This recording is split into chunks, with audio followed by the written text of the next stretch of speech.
So welcome to Challenge 21 of the 30-day Grow More Leaders Challenge.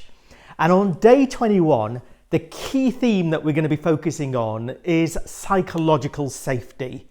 Not only what is it, but how do you create psychological safety in any team?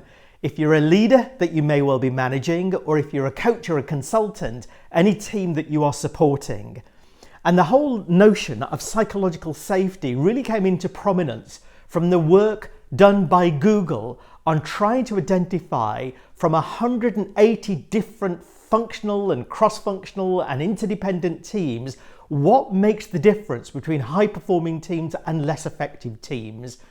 And one of the key conclusions that they came to, one of them, was that psychological safety is a key predictor. So what is psychological safety? And quite simply, it comes down to 2 or 3 key elements.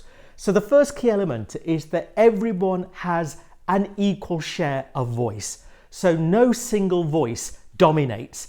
The extroverted thinkers don't take up all of the airspace, that there's some emotional sensitivity in the team where individuals consciously and deliberately try and draw colleagues in so that there is an equal share of voice. But not only that, but individuals don't censor themselves. They don't wear a game face. They genuinely share their truth, what their issues are, what their challenges are, what their frustrations are, but knowing that they won't be judged for that and knowing that that won't count against them. And ultimately, it is about driving high performance. I mean, psychological safety is not just about it's a nice thing to do. It actually delivers better performance. But it delivers better performance because there is a strong balance between high support and high challenge. So the high challenge here is that individuals challenge ideas, but not the individual.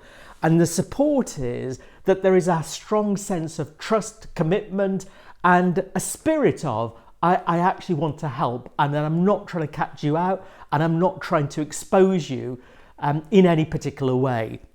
So if that's a definition of psychological safety, the key questions then are, as a coach, consultant, or a leader, how do you build it into any team? So I've just distilled 3 simple ideas that you could be implementing over the coming days and weeks. So idea 1 is that you actually agree some team norms as a collective. Especially though, how will we handle conflict and how will we handle differences of opinion? Because that's the key element really, where individuals feel if somebody is taking too much airspace, if somebody is actually role modeling inappropriate behavior, then how do we call it out? And there almost has to be some agreement in advance that this is the way that we want to work and this is the way that we want to operate as a team. And then we all sign up to it. In other words, it's not just the leader's responsibility to make sure that these norms are being implemented. We all carry that responsibility. So that then comes to that what we give time to signals what we place importance on. So too many meetings are full with agenda items of to-do things and activities that we need to get through in the next hour. But very little time is actually made for actually having open and honest conversations about hearing individuals' truths. And what I mean by hearing individuals' truths are, so what would people be saying at the water cooler that they might not say in a formal meeting? And how do we make it okay for people to raise contentious issues and know that they're doing it for the right reasons and for the best interest of the team, and they won't be judged for it?